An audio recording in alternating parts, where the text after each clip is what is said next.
আসসালামু আলাইকুম, welcome back to my channel একে আমাদের স্কুল। আজকে আমি আপনাদের সাথে আলোচনা করব ইংরেজি বিষয়ের ছোট ছোট বাক্যের অর্থ নিয়ে, যা আমাদের প্রাত্যহিক জীবনে প্রয়োজন। যেমন গুড মর্নিং, এর অর্থ হলো শুভ সকাল।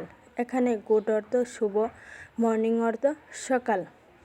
মর্নিং মম, এর অর্থ হলো সকাল মা। এখানে মর্নিং অর্থ সকাল, মম অর্থ মা। হাউ আর ইউ সন, এর অর্থ হলো কেমন আছিস বাবা। এখানে হাউ অর্থ কেমন, সন অর্থ বাবা। লেটার স্টার্ট, এর অর্থ হলো চলো শুরু করি। লেটার্স অর্থ চলো, স্টার্ট অর্থ শুরু করি। হোয়াট ইজ দ্যাট, এর অর্থ হলো ওটা কি। হোয়াট অর্থ কি, দ্যাট অর্থ ওটা। এ নিউ বুক, এর অর্থ হলো একটি নতুন বই। এখানে এ অর্থ একটি, নিউ অর্থ নতুন, বুক অর্থ বই। কুড ইউর রিপিট, আপনি কি পুনরাবৃত্তি করবেন। এখানে ইউ অর্থ আপনি, রিপিট অর্থ পুনরাবৃত্তি। প্লিজ রিপিট, এর অর্থ হলো দয়া করে পুনরাবৃত্তি করুন। এখানে প্লিজ অর্থ দয়া করে, রিপিট অর্থ পুনরাবৃত্তি করুন। শিওর নো প্রবলেম, এর অর্থ হলো অবশ্যই কোনো সমস্যা নেই। শিওর অর্থ অবশ্যই, নো অর্থ নেই, প্রবলেম অর্থ সমস্যা। ডু ইউর আন্ডারস্ট্যান্ড, আপনি কি বুঝতে পারছেন। এখানে আন্ডারস্ট্যান্ড অর্থ বুঝতে পারছেন, ইউ অর্থ আপনি। ইয়েস আই আন্ডারস্ট্যান্ড, এর অর্থ হলো হ্যাঁ আমি বুঝতে পারছি।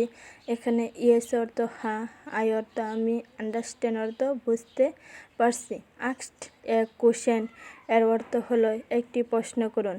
আস্কড অর্থ করুন, এ অর্থ একটি, কোশ্চেন অর্থ প্রশ্ন। How do I say this, এর অর্থ হলো আমি এটি কিভাবে করব। হাউ অর্থ কিভাবে, ডু অর্থ করব, আই অর্থ আমি, সে দিস এটি। স্পিক ক্লিয়ারলি, এর অর্থ হলো পরিষ্কারভাবে বলুন। স্পিক অর্থ বলুন, ক্লিয়ারলি অর্থ পরিষ্কারভাবে। ওকে টিচার, এর অর্থ হলো ঠিক আছে শিক্ষক। ওকে অর্থ ঠিক আছে, টিচার অর্থ শিক্ষক। ট্রাই এগেইন নাও, এর অর্থ হলো আবার চেষ্টা করুন এখন। এখানে ট্রাই অর্থ চেষ্টা করুন, এগেইন অর্থ আবার, নাও অর্থ এখন। আই মেড এ মিস্টেক, আমি ভুল করেছি। আই অর্থ আমি, মেড অর্থ করেছি, মিক্সড অর্থ ভুল।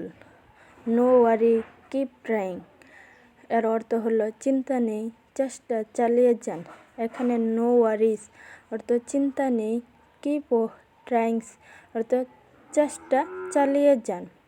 থ্যাংক ইউ টিচার, এর অর্থ হলো ধন্যবাদ শিক্ষক। এখানে থ্যাংক অর্থ ধন্যবাদ, ইউ টিচার অর্থ শিক্ষক। আজকে এই পর্যন্ত, সবাই ভালো থাকবেন, সুস্থ থাকবেন। আল্লাহ হাফেজ।